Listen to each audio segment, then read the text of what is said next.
Mobile छोड़ नहीं सकता। मैं छोटे छोटे संकल्प भी पूरे नहीं कर पाता। मैंने अपनी पूरी जिंदगी बस सपनों में ही गुजार दी। तो यार जिंदगी भी अभी कितनी व्यतीत की है।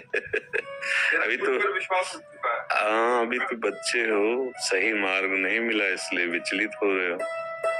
अभी तो बच्चा, आप अपने जीवन को उन्नतिशील बना सकते हो, बदल सकते हो, जो चाहोगे वो बन सकते हो। अभी नई अवस्था है ना। हाँ, ये कुछ कमियां हैं आपके अंदर जिनके कारण आपको ऐसा मन चिंतन कराने लगा, बुद्धि ऐसा निश्चय करने लगी। अगर उन कमियों को दूर किया जाए और बुद्धि पवित्र हो जाए तो अभी आपको आनंद मिलने लगेगा। समझ रहे? आप जानते हैं आपके अंदर जो कमियां है ना, हाँ, उनको छोड़ दीजिए। ये गंदी बातें, ये गंदे आचरण आपको गिरा देंगे। लालसा से ऐसे आचरण किए जा रहे हैं जिनसे केवल दुख, निराशा, चिंता, घबराहट, शोक यही प्राप्त होगा। उनका फल ही है यही। अब उनको समझाओ तो कैसे समझाओ? ना आहार ठीक है, ना संग ठीक है, ना दृश्य ठीक है। हमारे देखने का नजरिया गलत हो चुका है। देखो, आप ही कह रहे हो हमसे मैं मोबाइल नहीं छोड़ सकता। जैसे भगवान, मैं आपकी शरण में हूँ, मैं आपका शिष्य हूँ, पर मैं युद्ध नहीं करूंगा। अर्जुन जी कहते हैं, यहीं से तो हंस के भगवान उपदेश करते हैं। जैसे आपने फाइनल कर दिया मैं मोबाइल नहीं छोड़ूंगा, हम कह रहे मत छोड़ो मोबाइल, लेकिन मोबाइल में गंदी बात देखना तो छोड़ सकते हो ना।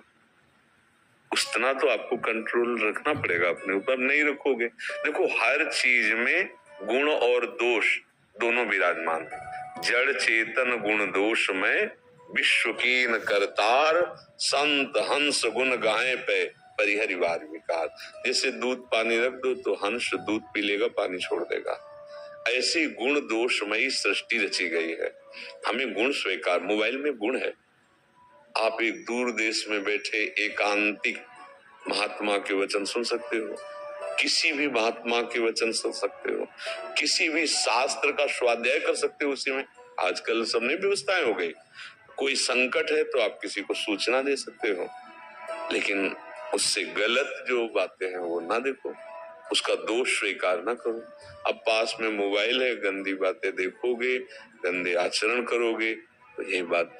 हम मोबाइल छोड़ने की बात नहीं कहते, हम मोबाइल में गंदी बात ना देखने की बात करते हैं। वो तो छोड़ सकते हो ना, छोड़ सकते हो ना, तो देखो छोड़ करके। गंदी बात देखो मत, और जो गंदी बात करते हो करो मत।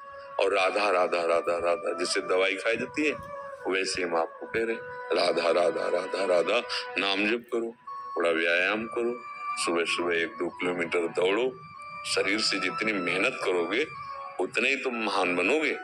ये जो शरीर को प्रमाद और आलस्य में डालते हैं वो किसी काम के नहीं रह जाते हैं। ये शरीर मैं थोड़ी है कि इसको इतना दुलार करे, उचित दुलार करे, आहार दे दे, वस्त्र दे दे और खूब इसको सत कार्यों में लगावे। अभी आपकी बुद्धि पवित्र हो जाएगी, पाप नष्ट हो जाएंगे। थोड़ा सा भी परहित का कार्य तुम्हारे जीवन की लाह को बदल सकता है। थोड़ा सा परहित कार्य, अभी तो परहित जाना ही नहीं, अभी तो केवल इंद्रियों के विलास को सुख माना और उसी में लग पड़े। ये अवस्था तो ऐसी नहीं है। इस अवस्था में तो हम अपनी ऐसी नींव रखते हैं जिससे हम राष्ट्र भक्त बने, हम मात्र पितृ भक्त बने, देव भक्त बने, भगवत भक्त बने, जगत का कल्याण करें, अपना कल्याण करें। अब ऐसे में तो बच्चा देखो, तुम निराश हो गए, नहीं हो गए निराश, ये अच्छी बात नहीं है, निराशा अच्छी बात नहीं है। अगर हमारी बात मान लो, हमारी प्रार्थना मान लो, तो जो तुम जानते हो कि गंदे आचरण है, जिनके रोकने में तुम असमर्थ हो, उनको रोकने में समर्थ है प्रभु का नाम। नाम बल है। जितने भी महात्मा काम क्रोध लोभ मोह मद मत्सर पर विजय प्राप्त की, नाम बल से प्राप्त की। हम जानते हैं नहीं करना चाहिए, फिर भी ऐसा लगता है जैसे कोई भूत हमारे ऊपर चढ़ गया हो, हमसे करवा लिया हो। वो वासना है, वासना का भूत है, वो नष्ट होगी उपासना से। अब उपासना है नहीं तो फिर होगा क्या? हमारे अंदर ताकत है नहीं कि इधर कदम रख दे तो फिसलते चले जा रहे हैं।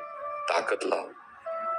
ब्रह्मचर्य ताकत है, नाम जप ताकत है, दूसरों की सेवा ताकत है, दूसरों का आशीर्वाद ताकत है। बड़े बुजुर्गों के जब चरणों में माथा रखते हैं, उनका हृदय प्रसन्न होता है, तो वहीं भगवान बैठे। कोई तड़प रहा है, भूखा प्यासा रोग से पशु, आप उसकी सेवा कर दो, उसके हृदय में भगवान बैठे, वो आशीर्वाद दे देंगे, आपका मंगल हो जाएगा। बात समझ रहे? देखो प्रयास करके, नाम जप करो। पहली बात तो निराश होना मत। हम तुम्हें कह रहे हैं, हमारा मानव जीवन निराश होने के नहीं मिला। अच्छा, हमसे गलती हो सकती है, बड़ी गलती हो सकती है, बार बार हो सकती है, हमें फिर भी निराश नहीं होना। हमको एक दिन उन गलतियों को रौंदना है, पक्की बात समझो। अगर तुम ऐसा भाव नहीं रखोगे तो फिर जैसे अभी बोले ना, ये आपको गिरा देगा, मतलब आपको इतना निराश कर देगा कि आप कुछ और सोचने लगेंगे कि अब जीवन का मतलब क्या रहा। इसलिए ऐसा नहीं, अभी तुम महान बन सकते हो।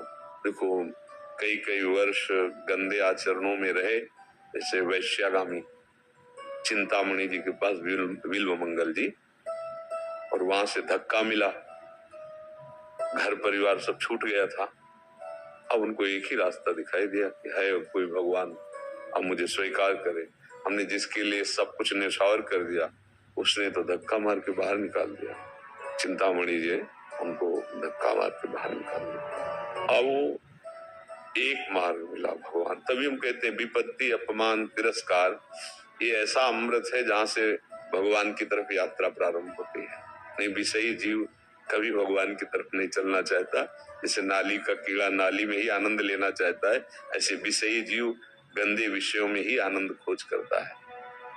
भगवान की तरफ चल पड़े। पूरा चरित्र तो बड़ा है।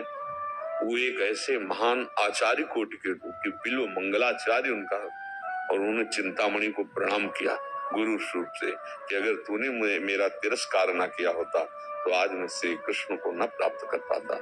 तो मानो मन और बुद्धि इंद्रियां तुम्हारा तिरस्कार कर रही हैं, तो तुम भगवान का आश्रय लो, नाम जप करो।